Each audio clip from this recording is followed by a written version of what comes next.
Today is the 14th of July, 2020, and the video you're about to watch is the tail end of my therapy session from today. I called Lifeline West in the Glendale, Arizona office and asked them if I could get an appointment with Brian sometime today, even though I have another appointment at 6 p.m. tonight. I knew that I had Pandora's box that I needed to open and talk about and process through, and I was afraid that 1 hour wasn't going to cut it. So even though he didn't have back-to-back appointments for me, I took his 1 o'clock appointment and I called in sick for the rest of the day.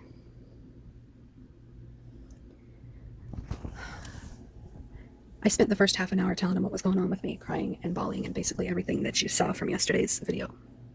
Plus, I summed up what had happened while we were on vacation, the bad points, the good points, all the in-betweens, and I did it as quickly as I could just to give him an oversight of what's going on with me. And so the video you're about to see is his advice on what I need to do to emotionally regulate my trauma when it comes up for me. And then after you watch that video, the next video after that is going to be my follow-up. And you will basically just know where I'm at right now, rather than me telling you right now. All right, see you on the next video. You have those triggers. Triggers for you, you have them in relationships with friends. Triggers for you are going to be any action or reaction from somebody that makes you feel like you can't measure up or make a mistake. That's going to trigger you. Any action or reaction by someone that makes you feel like they're not all in on the relationship with your friends, that they're not there for you, they're not, being who they should be, that's going to be a trigger for you. And those are triggers. Before Thursday, before we left on the trip, I felt like I was decently aware and in control of how those triggers affected me. Mm-hmm. And it's like, I guess it's like the burn victim analogy where I don't want to be a disappointment right now, like it's too painful. The whole friend thing, I'm not so worried about. I just happened to recognize that in that comment. It's the disappointment that my boss had that day. It was the disappointment. My brother called me the other day and yelled at me because I guess I disappointed him in the way I came to Utah and showed up or didn't do it the way he thought, and he was drunk and called me the other day and I handled it fine. But that bugs me, right? It bugs me that I can't resolve that for him. And then you've got my husband, who I thought we were doing so much better. I thought we were so much closer, but exactly like you said, those triggers are so sensitive.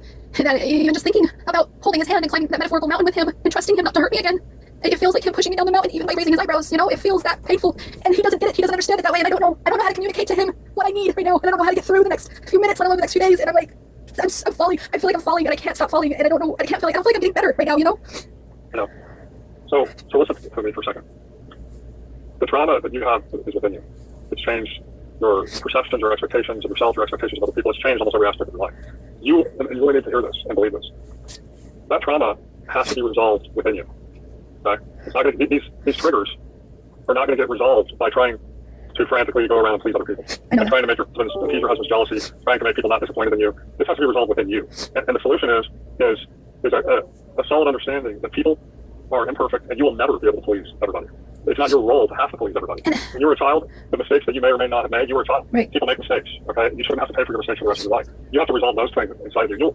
You'll never be able to please everybody. Right. And I get that. And I don't like assume that I need to or anything. I don't think that's where I'm stuck at, If it was like an assembly line, I don't think that's the one with the cog in the assembly line.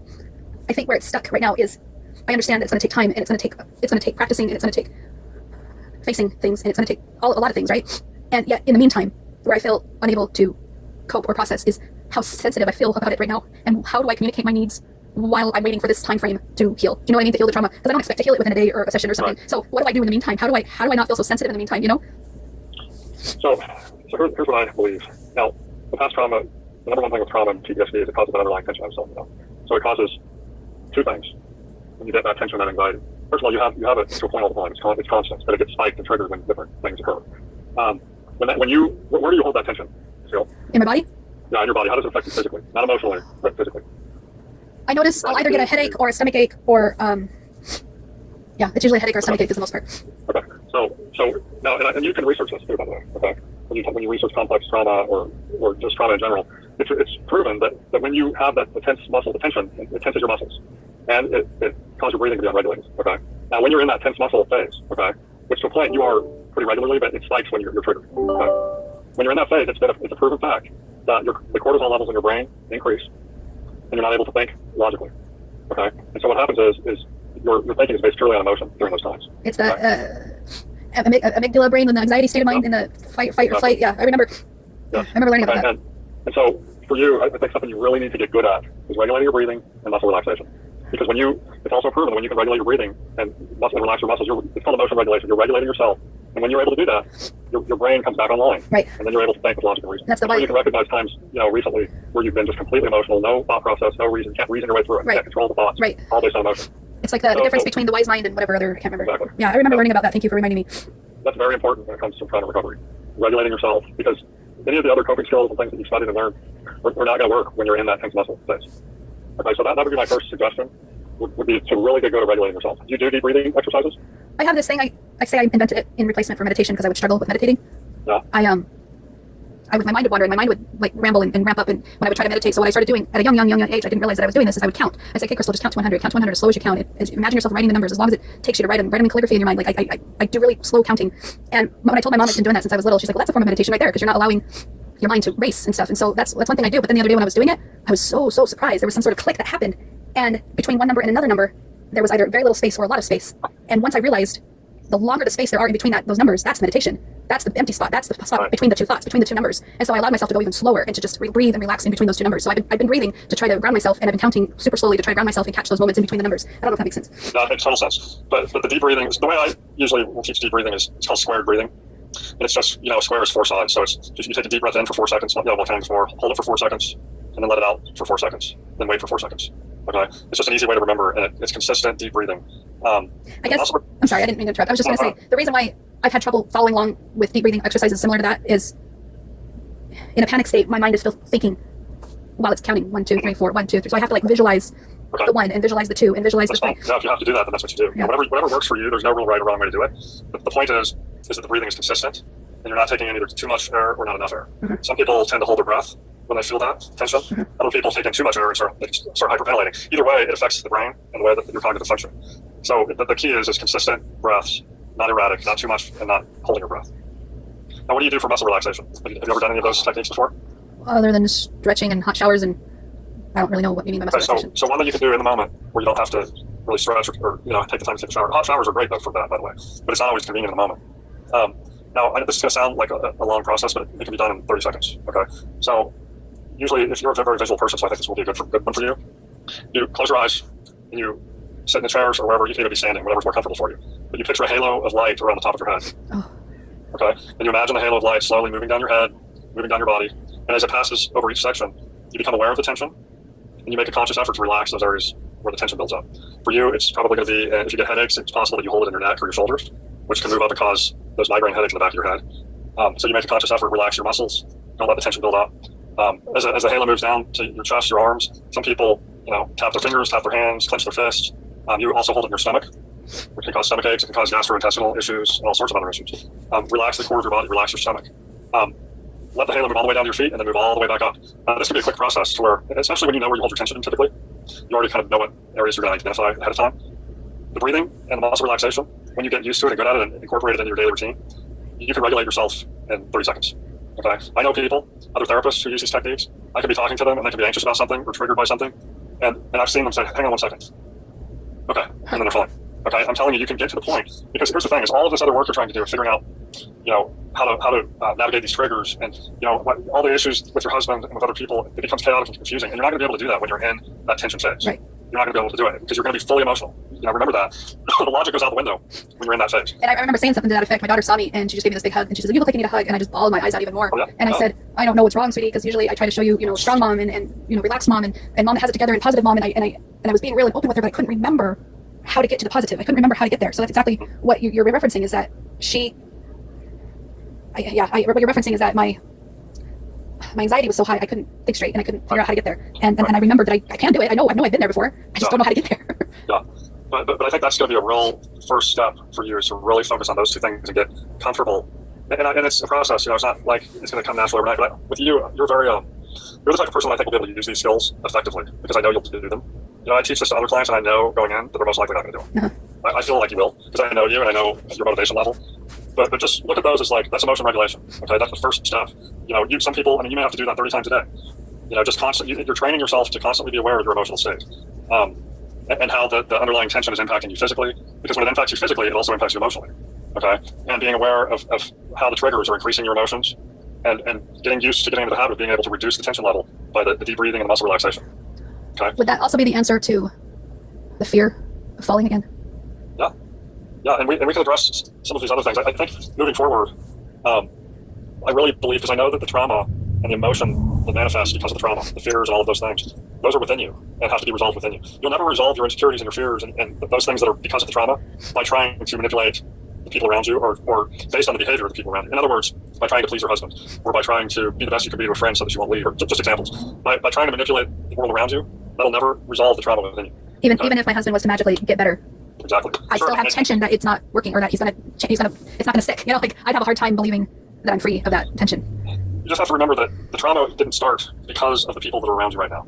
Okay, the issues that you're having with the people around you right now are, and it's not solely blamed on the trauma, but that's a huge factor in trauma. And your husband has jealousy issues. There's issues there that have nothing to do with you. Right. And but that's the point is that people are inconsistent. And if you attach your hopes to something that's inconsistent to try to secure you in the inner turmoil within you, when you latch on, it's like, I don't know if I used this illustration to you before, but it's like when you're in an earthquake. Anything you're attached to the earth, so you're going to shake along with it. Okay. If you grab something else, it's attached to the earth too. It's going to shake. The only way to be released from the power of an earthquake is to be in an airplane or a helicopter, not attached. So when you look towards other people who are inconsistent to try to resolve that, it's just going to continue to shake you. You could be the picture perfect wife. You could never make a mistake again in your life, and you will still be accused of making mistakes and be made to feel like you're making mistakes. Does that make sense? Yeah, because I'm putting all my pins and hopes on what I'm showing up for them or something. Yeah. Right, because there's going to be times where they have a bad day and they're going to make you feel like you made a mistake because they're having a bad day. And so the real key is for us to really focus on you and what's inside you and your expectations for yourself and being 100% okay with those. And disconnecting from that. Right. And I understand that and I know that, but like practicing it is. No, it's a lot easier said than done for sure. Right. But it's a matter of continuing to tell yourself, I'm not supposed to be perfect. I will never be perfect. Right. All I can do is be happy with who I am. Those types of things, and really believing those things and understanding that the way you were made to feel in the past is a lie. The things that were done to you in the past should never have been done to you. You know, people leave, people let us down, people are inconsistent. And that's, by the way, I said you can't cure yourself or resolve these things by attaching yourself to those inconsistent people. Part of the reason for that is because these problems originated out of inconsistency as well. The people in your life were inconsistent at the time, and that's what created these problems. So knowing that will help you, that inconsistency will continue to affect your life from now until the day you die if you allow it to. If I keep thinking that the shaking bathtub is going to save. Right. If the shaking bathtub, if I keep thinking the bathtub's not supposed to shake. You understand what I'm saying? Yeah. It'll always shake. It'll always shake as long as I don't have my own self grounded or something. Right. I don't know if I'm saying it right. You're making sense. I know exactly what you're saying. Yeah. So I think that's a start. I think we really need, I'm going to see you again in just a little bit. Yeah. I'm going to see if I can focus on some of these inner expectations that you have of yourself. Okay. Okay. Thank you. I appreciate you being able to take me earlier. Yeah, no problem. I'm like this. I ain't going to open Pandora's box and be okay for a week. Yeah, I know. Okay. Thank you. All right. We'll see you soon. Okay. All right. Thanks. It'll be the same code, by the way. Okay. All right. Thanks. Bye-bye. Okay, bye.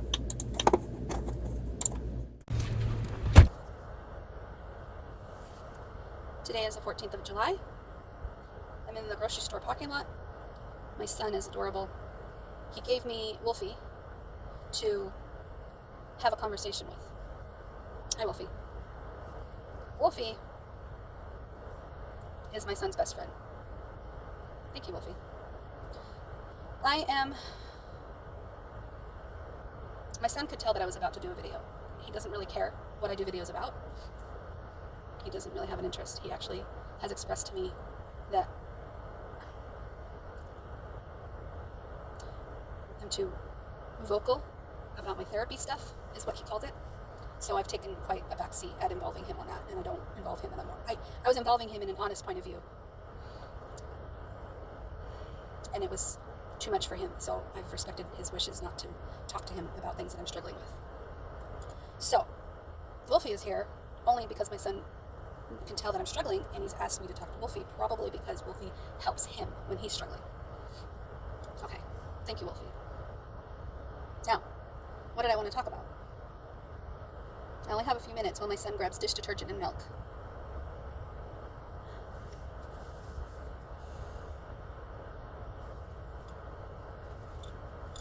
I'm not focused right now. I'm not remembering what I wanted to talk about. Oh, okay.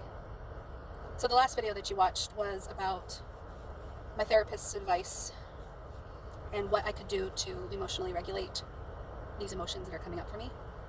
And the biggest one was to breathe, and the second one was muscle relaxation. Find out where I'm holding the tension, focus on that tension, and release it however I need to release it. So the first thing I did after my therapy appointment was I turned off the bedroom light and I meditated. And my version of meditating is counting to 100 and breathing and allowing that space in between each number to be filled with nothing. That is my version of meditation. And then I recognized myself floating in different thoughts, and I brought myself back and continued to count and eventually fell asleep. It was probably only about 30 minutes later. I woke up from my nap, and I did that intro on the last video so that I could do this video next. And I recognized that I need to be mom for a second, and the camera got too hot, so it shut off my video, and I had to wait for my phone to cool down before I could continue recording. What I was saying is, I realized I needed to be mom for a second and do what I needed to do as mom, and I asked my son, I was going to ask my son to go to the grocery store, walk to the grocery store in 110-degree weather to go pick up dish detergent so he could do his dishes chores. And what kind of mom would that be? So then I thought, well, maybe I'll call my mom and ask her to take him, or maybe I'll call the neighbor and ask them to take him. And I said, what's wrong with me taking him? I can take him. So I've decided to take him. I'm taking him to the grocery store, even though I'm not quite okay, even though I'm still in my pajamas, even though I'm still coming down from my dysregulated state of anxiety, panic attack, and episodic depression.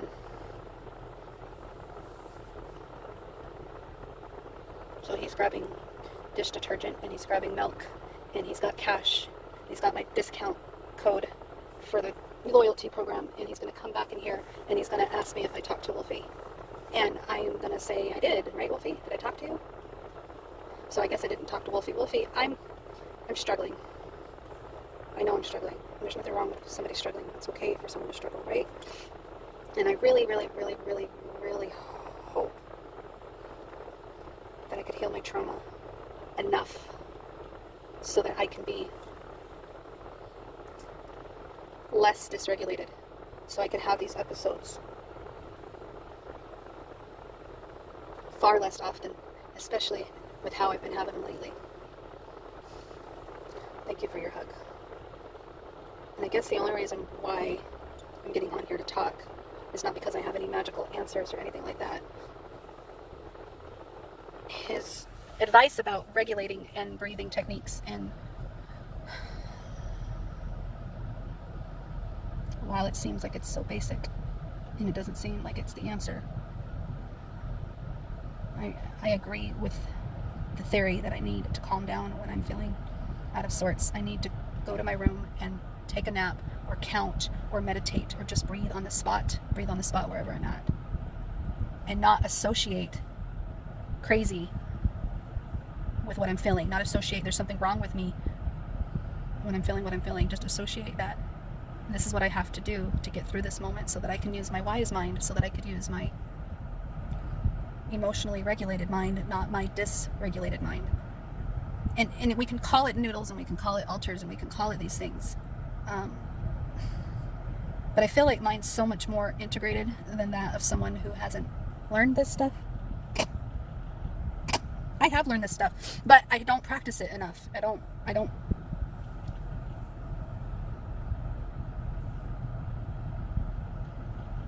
I want to be an expert at breathing and reaching that point within me where I'm not relying on others' responses to ground me. I want to become an expert at it, where I'm able to regulate myself regardless of what other people are doing. So I just need to practice that. I just need to practice regulating. And how do I practice regulating? It's the breathing techniques. The nice part is I'm going to have a 6 p.m. appointment with Brian, so I can continue this Pandora box opening that I did today. I gave that to myself. That was a gift I gave myself, because I keep allowing one of the noodles to front, who keeps me shielded from the pain, who keeps me shielded from being vulnerable and honest and open. And I don't share this with my therapist most of the time because of how scary it is to dive in and do Pandora's box, only to be told we've ran out of time and I've got to wait another week.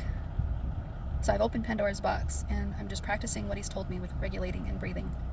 And now I am practicing waiting for my 6 p.m. appointment. It's a little bit after 3 o'clock right now, and I'm going to go home. I'm going to breathe. I honestly might go back to work because I have this huge codependency to work. I have an addiction to work and a codependency to work, which is pretty much the same thing, but let me tell you why I think they're different.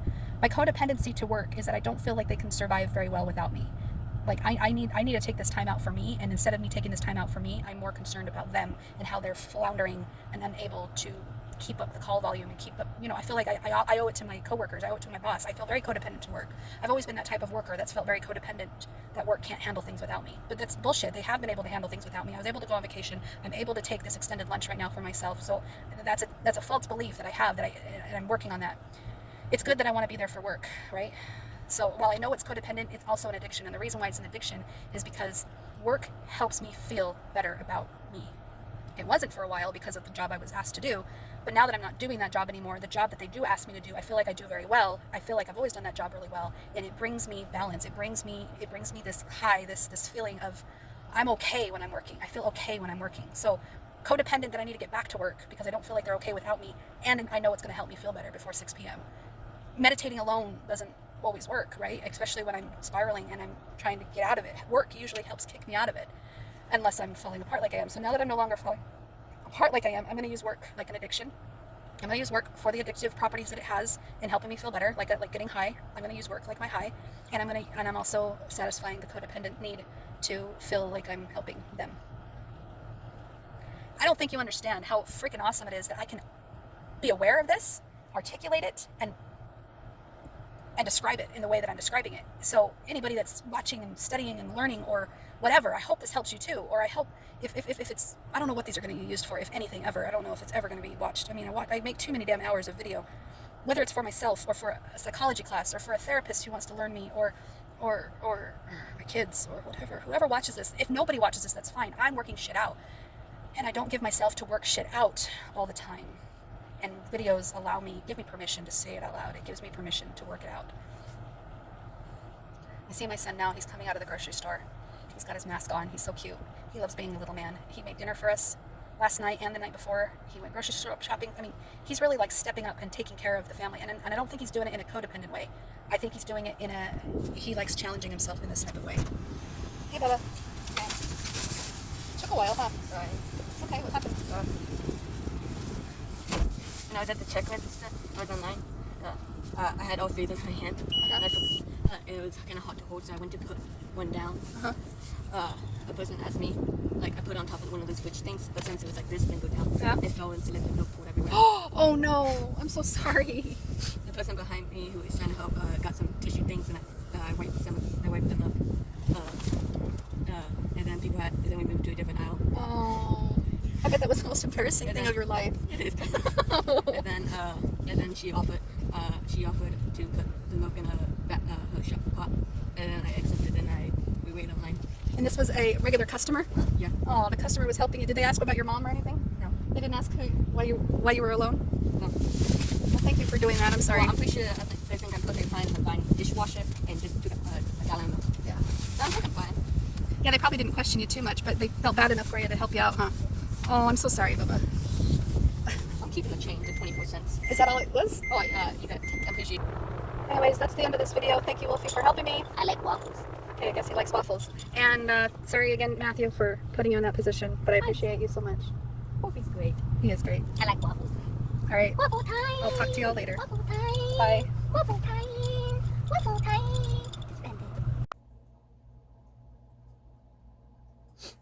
It's still the 14th of July. I just got done watching someone paint butterflies on a canvas. Excuse me, one butterfly on a canvas, and then another butterfly on another canvas, and another butterfly on another canvas. Every time this person paints a butterfly on a canvas, it's new colors, it's new shapes, it's new designs, but it's the same style. It's using the plaster knife thing, it's using the flickering of the paint thing. Even though it's different colors and they look different from each other, they're developing their technique, they're developing their skill. They have a skill that they like, they have something they're comfortable with, and they just keep practicing that skill. The flickering, the plastering, the painting, the color mixing, blending, all that stuff, right? You take that concept of this butterfly artist, and I thought to myself for a split second, I said, well, that's really impressive and all, but that's all it is nothing but butterflies, nothing but butterflies, nothing but butterflies. Why don't they paint something different? Why don't they do a bumblebee? Why don't they do a jackrabbit in the meadow? And I just stopped that thinking real quick, and I said, because they're perfecting their technique, because they're getting better and better at that specific thing by doing it over and over and over again. And I go, just like my videos? Yes, Crystal, just like your videos. You have been video filming now for 6 years regularly, and it's gotten more and more frequent, and you've had hills and valleys with how frequent, but you probably subconsciously set out to get better at articulating your feelings, at describing what you're going through, at understanding your pain, at learning emotional regulation. Because if you recall, your episodes used to be so frequent that you were on medication. Your episodes were so frequent that you were suicidal. Your episodes were so frequent that there was screaming matches and all sorts of things all the time. So you've taken this medium, this art form of learning how to communicate your emotions, and you've practiced it and practiced it and practiced it. And you may not be doing it great every time. You may not be doing it so well that your butterflies look perfect every time, but you're practicing your skill as you're talking. You're practicing your skill as you're communicating what you're going through. You're documenting as well. You're creating this timeline to understand, oh, okay, so when I give away my power, this is what happens. Or, oh, when I betray myself, this is what happens. Or when I don't hold true to my values, this is what happens. When I let down my boundaries, this is what happens. You're creating this cycle over and over again, and without these video documented to remind you, I'm reminding you that you forget what lesson you learned. There goes that window again. I disassociate so much to the facts that I forget the strong me that I am sometimes. I go into my amygdala anxiety brain where all reason is lost. And I had my 6 p.m. therapist appointment. Technically it was 2.5 hours ago that it started. I've been done for about an hour now. And I feel so much better. But one of the things that I was really concerned with is, how do I go out there and face him? How do I go communicate to him? Come here, Tink. What's the strategy on how to do this? Because I feel like once I do it, I'm going to fall into my addictive ways. I'm going to fall into my patterns. I'm going to go out there. And even if I'm not going out there with the purpose of getting validated and the purpose of getting closure, and even though if I'm not trying to manipulate the situation, even if I know I'm not out there to appease him or please myself with talking to him, I'm not trying to feed into my addiction. I know that any confrontation that I have with him is either going to be, oh, he's showing me disapproval, or, oh, I got my approval from him, even if I don't mean to do it. It's either going to go one of those two ways. And I really, really, really, really, really have to force myself to detox right now. I really, really, really have to force myself to not go out there right now and face him, because it is so raw and so fresh of how badly I needed him to give me approval. Tink, stop it. Come here. Come here. I just wanted to come back on here and wrap up the day, because you've been following me along since my good mood yesterday to the crumbling in the mid-fall, and then today, and just still climbing out of it the best I can. But that doesn't necessarily mean I want to climb the mountain with him right now. I don't even know if I ever will want to climb that mountain with him again. It was a good mountain while we were there, but I'm shattered, and I'm scared, and I don't know what I want right now. I don't know if I can trust it again. And that's okay. I don't have to trust it. I don't have to fall back into the relationship patterns that we were in, because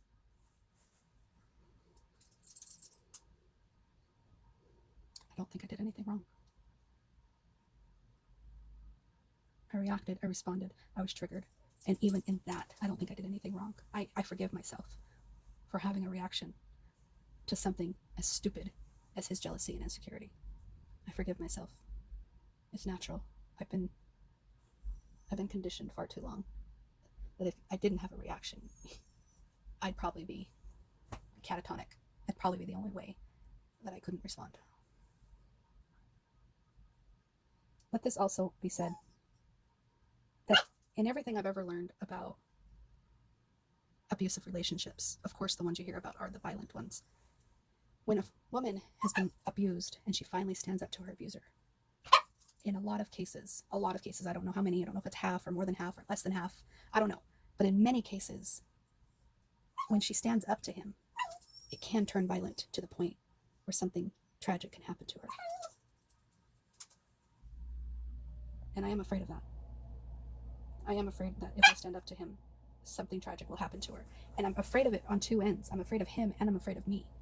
I am afraid of what I will do if I stand up to him, and if I'm not in my strength ain't standing up. Will I fall to my knees and finally do the deed? I sure hope not, because I sure as hell came close last night. So if anything should happen to me, I want my videos to go to research. I want my videos to be valuable to someone. I want my message to be spread. I also think that I'm fragmenting and causing and using the fragments and using the analogies of multiple personalities as a way to cope through my trauma right now, as I try to understand my role in this marriage and what I've done and what I'm trying to do and what it's also confusing to me. I've got so many moving parts to what's going on that a lot of them don't line up and agree with each other. And it's the best way that I can describe what's going on with me is my brain is trying to protect me from myself, and it's also trying to protect me from what I fear. So it does the cognitive dissonance thing, and it makes me work things out with him. It makes me patch things up. It makes me go out there and talk to him about our marriage and what are we going to do, and I'm sorry's and I love yous and let's work this out. Like, that noodle is just in fear. It's in fear of failing in my marriage. It's in fear of what might happen if I stand up to him. I've got so many noodles that have fear. So many noodles that agree that talking to him would be a good idea. And yet I also have noodles that protect me from self-betrayal too. So it's this tug of war, this back and forth, this polar opposite, just like our country. This extreme dyad, these teams. And as I'm observing this, I recognize that I'm the mayor now. I'm the mayor. I'm in charge. And I understand you guys are disagreeing with each other. And I understand that this is not comfortable. Not for you and not for me, not for anybody. But we got to work together and we got to figure this out. So let's figure it out. I'm the host now. I'm the host, and my name is Little Crystal, and I've grown up.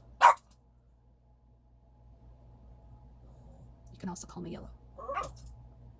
Okay, Tink, let's get up. I know I said I was done with July 14th. Happy anniversary, by the way. Wasn't it April 14th that we came into this room? Anniversary, month-iversary, what do you call it?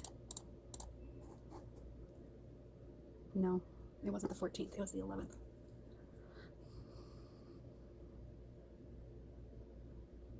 Okay, the reason why I came back on here on July 14th is because I've had some pretty brilliant writing lately. I just want to read what I wrote because I'm really proud of it.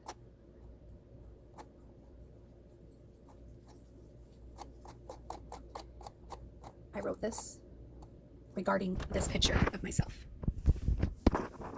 Can you see it? And you see the rainbow colors behind it? I know a lot of people associate rainbows with the LGBT community, and I'm not trying to take that away from them. They can have the rainbows for that. I understand why that's a rainbow for them. But the rainbow for me is regarding my noodles, my rainbow noodles in my mind.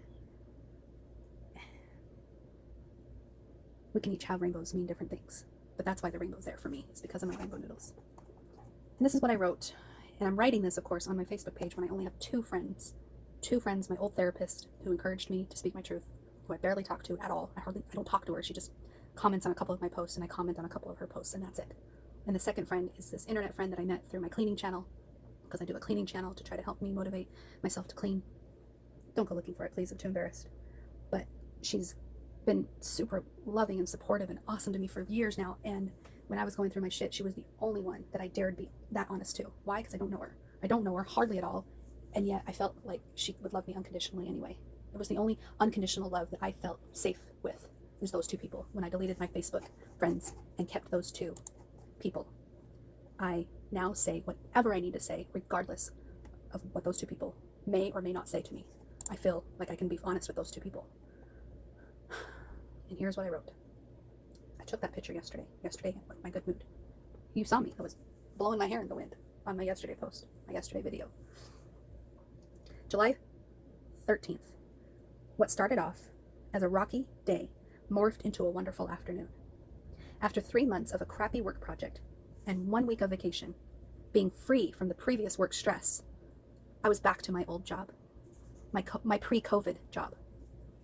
Oh God, it felt so good to be back there. The time in this pic is 5:35 p.m. I'm feeling good in my giant bowl of rainbow noodles.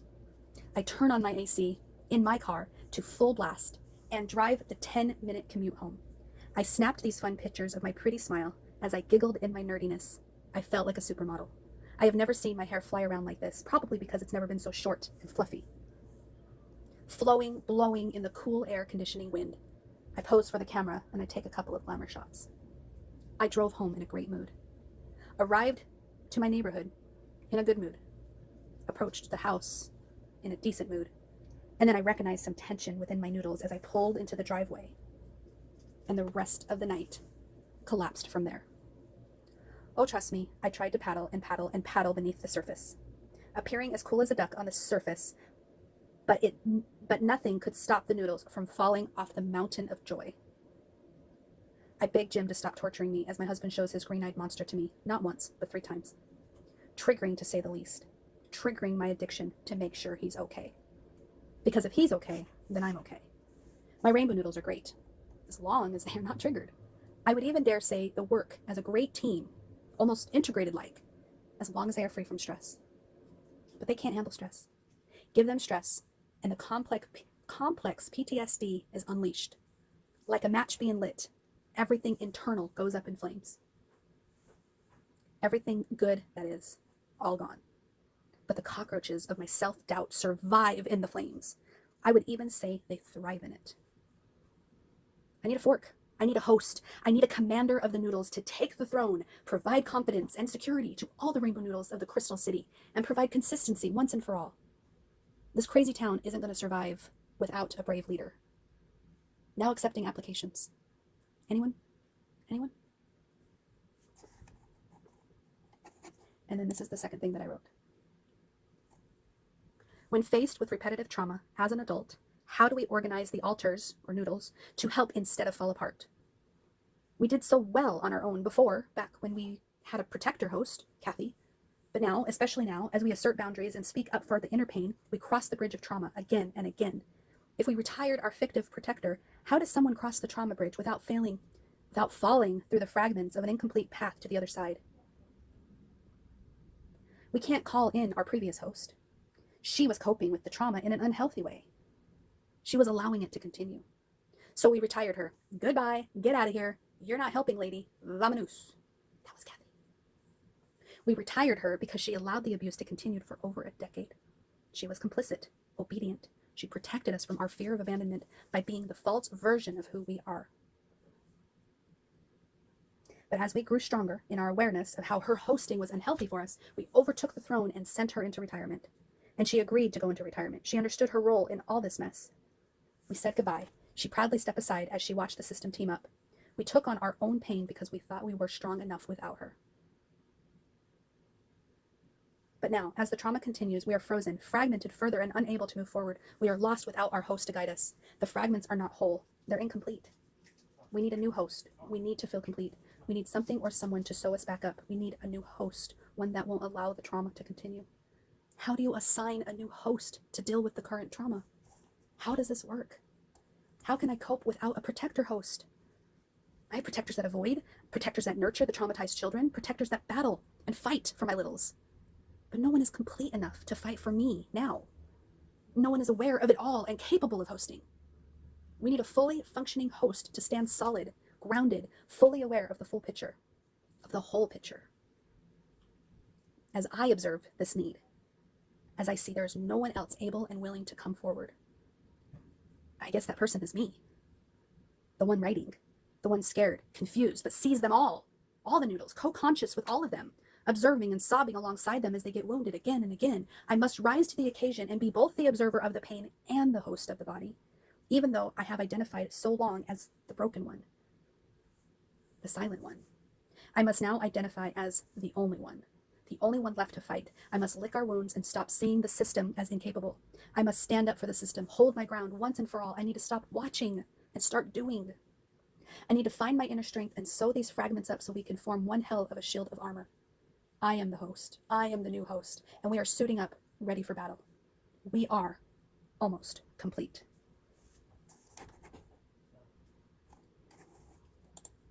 And that was signed by Yellow, or you can also call her Little Crystal. Because Little Crystal used to be little, but she's grown up. She's grown up and changed her name to Yellow.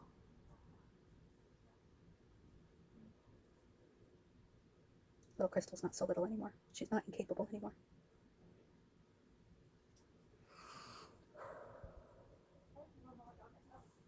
I am done with July 14th. Let's hope.